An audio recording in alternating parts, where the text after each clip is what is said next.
Now I want to turn to our guest, the House Minority Leader, Democratic Congressman Hakeem Jeffries of New York. Thank you so much for being here, sir. I do want to start on the meeting that the president is having today shortly. In fact, they're beginning to talk to each other as we speak, and that is about tariffs. My question for you is whether or not you see any situation where tariffs are a useful tool. President Biden, of course, kept many of President Trump's first-term tariffs in effect. No, Dana, great to be with you. As many of us have said on the Democratic side, tariffs, when appropriately utilized to promote American competitiveness, American jobs, as well as American businesses, can be one of several tools that the U.S. government can use in ways that are designed to help elevate economic prosperity. That's not this in terms of what is taking place. Donald Trump is clearly crashing the economy in real time, and he's driving us toward a recession. The manner in which these tariffs have been unleashed on the American people will result in the largest tax increase on everyday Americans since at least 1968, and it's going to cost everyday Americans over $4,000 per year if these tariffs are fully implemented. And that clearly is a problem. That's not what the American people signed up for.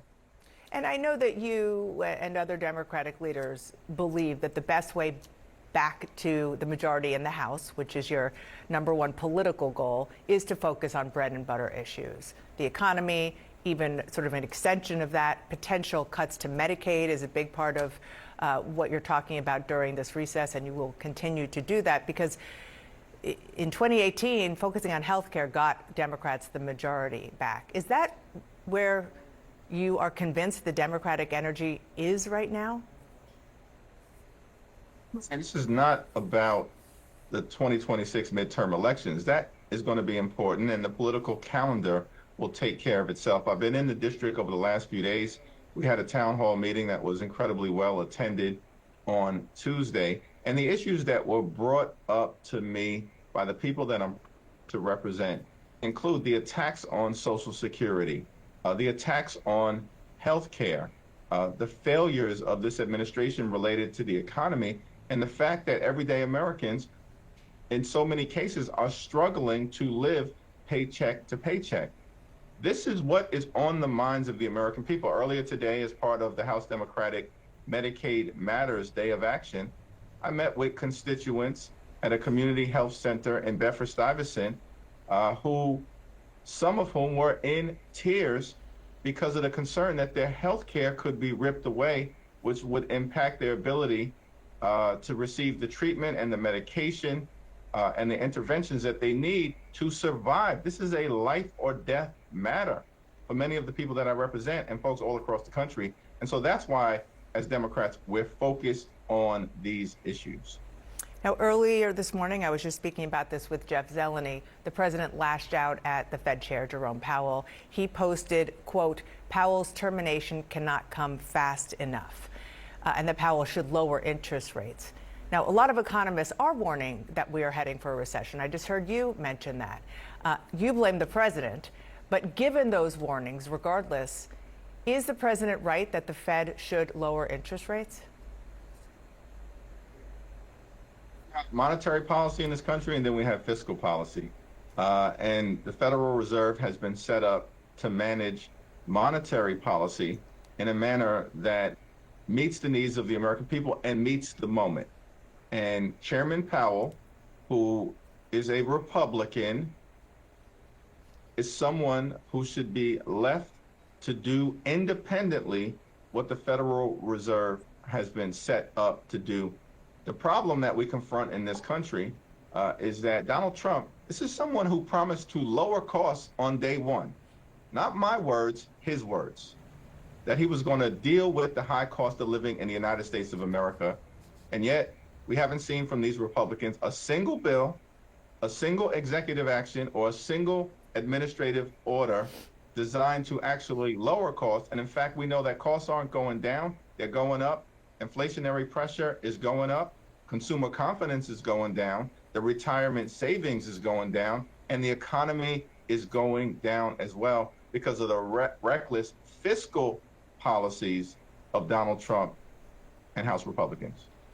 So, I totally hear what you're saying about the Fed being independent, but it has not stopped politicians, not just Donald Trump, but politicians on both sides of the aisle, for having an opinion on where interest rates should be.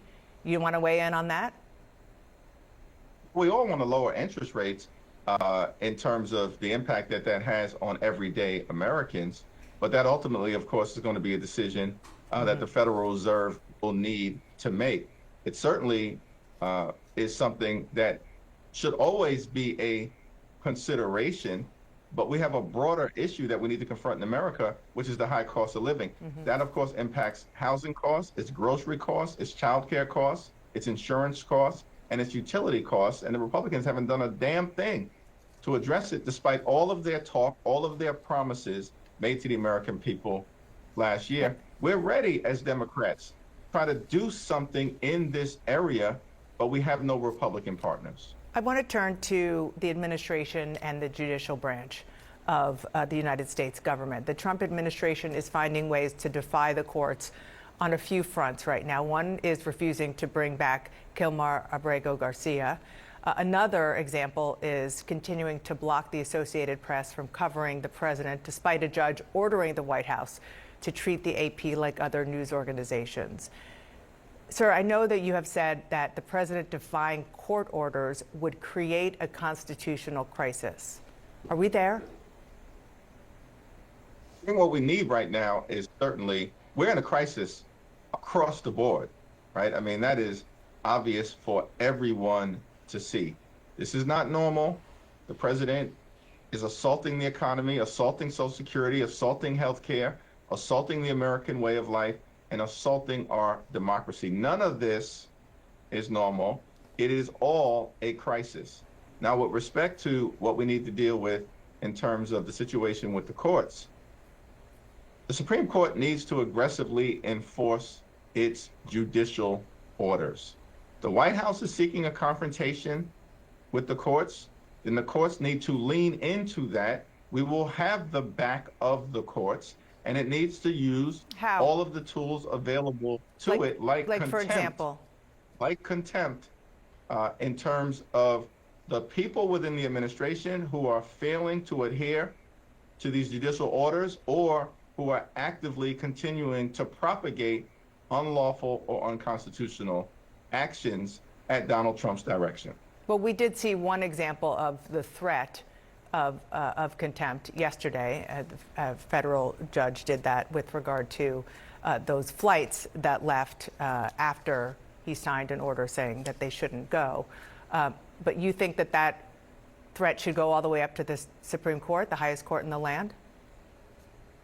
Well, in the case of Mr. Abrego Garcia, there was a Supreme Court decision that was issued.